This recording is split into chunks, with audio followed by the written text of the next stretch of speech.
India की economy को देख के और given the might and size and the population of India, I think India is going to make it. के साथ अपने ताल्लुकात ख़राब करोगे और इंडिया के अगेंस्ट जाओगे। तो अगर जो जर्मनी है, चाइना है या अमेरिका है, तो इनके प्रोडक्ट फिर कहाँ भेजेंगे? ये अपने प्रोडक्ट कहाँ भेजेंगे? सही है। आज और द लास्ट 20-25 ईयर्स अगर हम देखें तो इंडिया ने बहुत अपने इकोनॉमिक माइट को भी बढ़ा है और अपना जो पॉलिटिकल स्पेस है इंटरनेशनल डिप्लोमेसी में उसको भी बढ़ा है। तो मुझे लगता है आबादी के लिहाज से बड़ी बड़ी कंट्री है। अगर उनके इकानमी भी अच्छी, एजुकेशन में भी अच्छे हैं, तो चांसेस तो ज़्यादा है कि वो बन जाए। ठीक है। 11 साल पहले जो इंटरनेशनल स्टैंडिंग थी इंडिया की, वो आज उससे बहुत बेहतर है मुझे लगता है।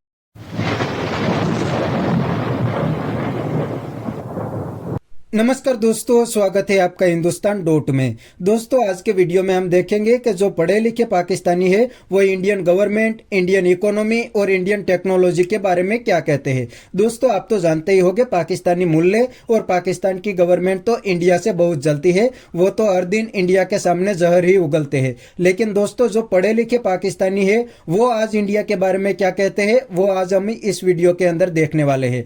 तो अगर आप नहीं है तो बिना टाइम वेस्ट किए पहले चैनल को सब्सक्राइब कर लीजिए और वीडियो को अंत तक देखें। इंडिया ने दोबारा से G4 कंट्रीज के साथ मीटिंग की है। ये जो मीटिंग है लास्ट टाइम 11 साल पहले हुई थी, लेकिन अब इंडिया की जो फॉरेन पॉलिसी है उसको देखा जा रहा है कि एग्रेसिवली कम बैक करने की कोशिश कर रहे हैं। इंडिया जो है वो यूएन का परमानेंट मेंबर बनना चाहता है। G4 की जो बाकी कंट्रीज हैं, जर्मनी, जापान और ब्राज़ील, वो भी मेंबर बनना चाहती है। किसी भी कंट्री का मेंबर बनने के लिए उनकी इकोनॉमी, पॉपुलेशन, जीडीपी वगैरह, मिलिट्री वगैरह देखी जाती है। इंडिया के पास ये सारी चीज़ें हैं, जापान, जर्मनी और ब्राज़ील के पास भी ये सारी चीज़ें हैं। क्या कहेंगे, आवाम से पूछेंगे कि वो इस कोशिश में अब कामयाब हो सकता है कि नहीं। जी, जहाँ तक मुझे लग रहा है कि इंडिया की जो इकॉनमी है उसको देख के तो यही लग रहा है कि ये जितने भी इंटरनेशनल प्लेटफॉर्म्स हैं उन पे इंडिया का स्पेस बनता जा रहा है। और द लास्ट 20-25 ईयर्स अगर हम देखें तो इंडिया ने बहुत अपने इकोनॉमिक माइट को भी बढ़ा है और अपना जो पॉलिटिकल स्पेस है इंटरनेशनल डिप्लोमेसी में उसको भी बढ़ा है। तो मुझे लगता है कि दुनिया इंडिया की बातें अब मानने लगी हैं। तो जर्मनी और जापान की निस्बत क्या इंडिया एक स्ट्रॉन्ग कंपटीटर है उसका परमानेंट मेंबर बनने के लिए, या फिर बाकी कंट्रीज ज़्यादा? नहीं, देखें, एक तो जो परमानेंट मेंबर्स हैं उनके साथ इंडिया के ताल्लुकात को भी देखना होगा। हाँ। तो क्योंकि जितने भी ये ख़ासतौर पर यूनाइटेड नेशंस में जो होता है आपकी जो है ना, ज़्यादा से ज़्यादा वही इंटरनेशनल डिप्लोमेसी देखी जाती है। आपका स्टैंडिंग क्या है दुनिया में, आपका जो इकोनॉमिक सिस्टम किस तरह से चल रहा है, आपकी फाइनेंशियल क्या सिचुएशन है, आपका पूरा बिजनेस पॉइंट ऑफ व्यू से देखते हैं। ये पूरी जो इंटरनेशनल डिप्लोमेसी है वो कहने के लिए पॉलिटिकल है, लेकिन साथ साथ ये पॉलिटिकल इकॉनमी का कॉन्सेप्ट है। तो मुझे लगता है इंडिया की इकॉनमी को देख के और given the might and size and the population of India, I think India is going to make it. अच्छा, आपको क्या लगता है कि 11 साल चुप रहने की क्या वजह थी इन चारों कंट्रीज की? इसमें देखें, कुछ अपने अपने रीजंस हो सकती हैं, कुछ नेशनल इंटरेस्ट हो सकता है अपना अपना। तो उसमें तो मुझे इतना आइडिया नहीं है कि वो खामोश क्यों रहे हैं या फिर उनकी अपनी कोई पॉलिसी होगी।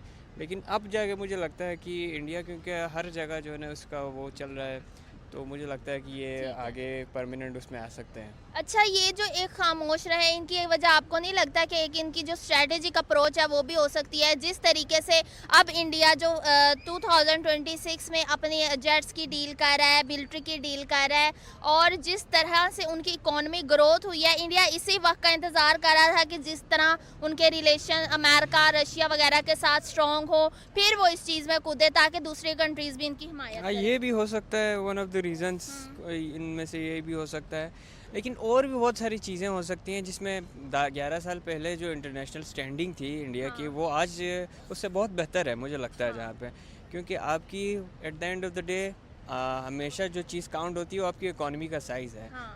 बस इवेंचुअली यही काउंट करता है। यानी कि आपको लग रहा है कि इकोनॉमी को बेहतर करने का इंतजार कर रहे थे कि इकोनॉमी इस लेवल तक पहुंच जाए कि फिर बाकी कंट्रीज जो हैं वो ये reason one of the reasons हो सकती हैं, लेकिन इसके साथ साथ और भी शायद कुछ और भी रीजंस हों।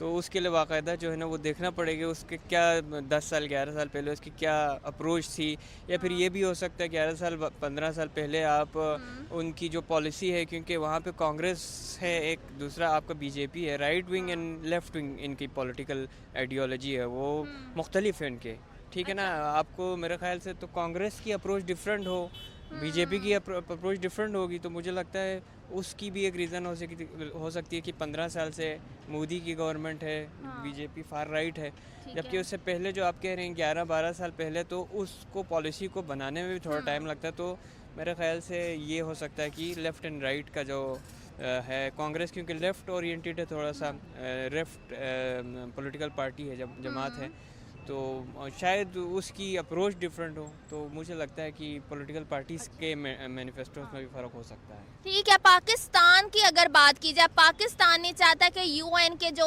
मेंबर्स हैं, परमानेंट मेंबर्स हैं, उनको बढ़ाया जाए, नॉन परमानेंट मेंबर्स रहने चाहिए ताकि बारी आती रहे। इसके बारे में क्या कहेंगे? क्या कह रहे हैं पाकिस्तान? पाकिस्तान जो चाहता है कि परमानेंट मेंबर जो यूएन के हैं वो मजीद ना बढ़े, 5 ही रहें, और जो बाकी नॉन परमानेंट मेंबर्स हैं उनमें ताकि बारी आती रहे, और इतने ही मेंबर्स काफ़ी हैं। आपको लगता है कि ये चीज़ सही है? हाँ, ये पाकिस्तान की अपनी अप्रोच है, और मेरे ख्याल से ये भी एक तरह से ठीक है। मेरे ख्याल से तो अगर देखा जाए तो यूनाइटेड नेशन इटसेल्फ एक जो है ना डमी ऑर्गेनाइजेशन है, जिसमें आपके जो 4-5 ममालिक हैं, G5 जो है, जिनका यूएस हो गया, चाइना, रशिया, इनको मतलब वीटो पावर देना ही गलत है, ठीक है। अगर आप कहते हैं कि आप न्यू लिबरल इकॉनमी का हिस्सा हैं और आप कहते हैं कि डेमोक्रेटिक सिस्टम होना चाहिए, तो ये तो डेमोक्रेसी के प्रिंसिपल्स के बिल्कुल अगेंस्ट है कि अगर आप 20 मुल्क एक साइड पे वोट कर रहा है, जिस तरह आपके गाज़ा पीस फायर में देखें, तो बहुत सारे मेजॉरिटी ने कहा कि सीज़ फायर होना चाहिए, लेकिन अमेरिका ने इसराइल के हक़ में कहा कि ये तो वीटो कर देते हैं। तो ये वीटो का सिस्टम मेरी समझ में नहीं आता। आप कहते हैं वो ये कहते हैं ना कि एक कंट्री है वो डिफरेंट कंट्रीज को रिप्रेजेंट करेगी, यूरोप वगैरह वेस्ट को रिप्रेजेंट कर रहे हैं, एशिया को रिप्रेजेंट कर रहा है, ग्लोबल साउथ को चाइना। नहीं, ये तो अपनी अपनी अप्रोच है, लेकिन मेरा नहीं ख्याल कि आप देखें 195 प्लस सोवन स्टेट्स हैं इस वक्त दुनिया में। तो दोस्तों ये थे पाकिस्तानी पब्लिक के रिएक्शन, और आपने वीडियो में देखा न, जो पढ़े लिखे पाकिस्तानी है वो तो रियलिटी को बड़ी अच्छी तरीके से समझते हैं। ये पाकिस्तानियों ने बिल्कुल सही बता दिया कि भाई अब पाकिस्तान की कंपैरिजन इंडिया के साथ नहीं हो सकती, क्योंकि इंडिया हर सेक्टर में पाकिस्तान से बहुत आगे निकल गया है। आज इंडिया आर्टिफिशियल इंटेलिजेंस की बात कर रहा है, और इसके लिए आज दुनिया की सबसे बड़ी AI समिट इंडिया के अंदर हो रही है। और दूसरी साइड दोस्तों पाकिस्तान के अंदर क्या हो रहा है, पाकिस्तान की पॉलिटिकल पार्टी और पाकिस्तान की आर्मी आपस में ही लड़ रही है पावर के लिए। आर्मी चाहती है कि हमारे हाथ में पावर रहे, और पाकिस्तान के पॉलिटिशियन चाहते हैं कि हमारे हाथ में पावर रहे। और दोस्तों उसमें से एक पार्टी पाकिस्तान आर्मी की गोद में बैठ जाती है और पाकिस्तान आर्मी की बात मान जाती है, और जो पाकिस्तान आर्मी कहती है वो ही काम करते हैं। तो पाकिस्तान के अंदर क्या ही डेवलपमेंट होगा। और दूसरी साइड इंडिया में ऐसा कोई प्रॉब्लम नहीं है, इसीलिए इंडिया तेजी से टेक्नोलॉजी के ऊपर काम कर रहा है। इसीलिए तो ये पाकिस्तानी भी आज इंडिया की तारीफ कर रहा है कि इंडिया टेक्नोलॉजी में पाकिस्तान से बहुत ही आगे निकल गया है, अब कंपैरिजन की बात भी नहीं हो सकती। तो बस दोस्तों आज के वीडियो में इतना ही। अगर आपको ये वीडियो पसंद आया तो वीडियो को लाइक शेयर कर दीजिए, और चैनल को सब्सक्राइब करना मत भूलिए। थैंक यू, मिलते हैं नेक्स्ट वीडियो में।